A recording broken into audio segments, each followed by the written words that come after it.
कल सुबह उठकर जाना भी है। अर्पण सो गया, लेकिन काजल को नींद नहीं आ रही थी, क्योंकि रक्षाबंधन पर उसने बहुत अमूल्य खोया था। अगली सुबह दोनों बहन भाई तैयार हो गए। दीदी, आप हमेशा उस बगीचे में ले जाकर ही राखी क्यों बांधती हो? तू एक ही सवाल पिछले कई वर्षों से पूछ रहा है। क्योंकि आप मुझे उसके लिए कोई सही जवाब नहीं देती हो।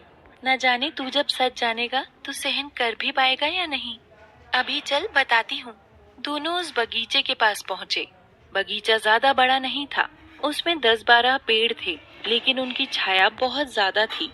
वहाँ एक पीपल का पेड़ भी था और उसके नीचे एक छोटा सा शिवलिंग और एक बहुत बड़ा त्रिशूल गड़ा था, जिसको 20 साल पहले काजल ने ही स्थापित किया था।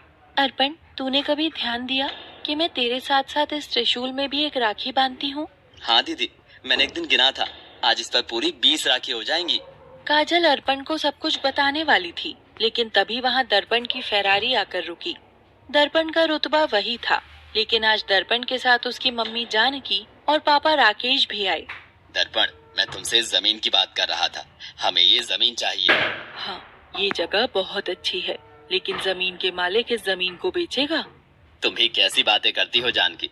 अगर नहीं बेचेगा तो दुगनी कीमत देकर खरीद लेंगे, और पैसों का लालच किसको नहीं होता। काजल से ये सब बर्दाश्त नहीं हुआ और फिर उसने कहा, मैं मानती हूँ आपके पास बहुत पैसे हैं, बड़ी बड़ी बिल्डिंग और गाड़ियाँ हैं, लेकिन आप किसी की जमीन तो खरीद सकते हो, लेकिन किसी के प्यार, रिश्ते और उसकी भावना को नहीं खरीद सकते। अच्छा, तो इस जमीन की मालकिन तुम हो? जी, और मैं ये जमीन नहीं बेचूंगी। देखो बेटा, हमारे लिए जमीन खरीदना बहुत जरूरी है। लेकिन मैं जमीन नहीं बेचूंगी। तुम्हें इस जमीन से क्या लगाव है? हम तुम्हारा मंदिर एक दूसरी जगह स्थापित करा देंगे और बहुत आलीशान मंदिर बनवा देंगे।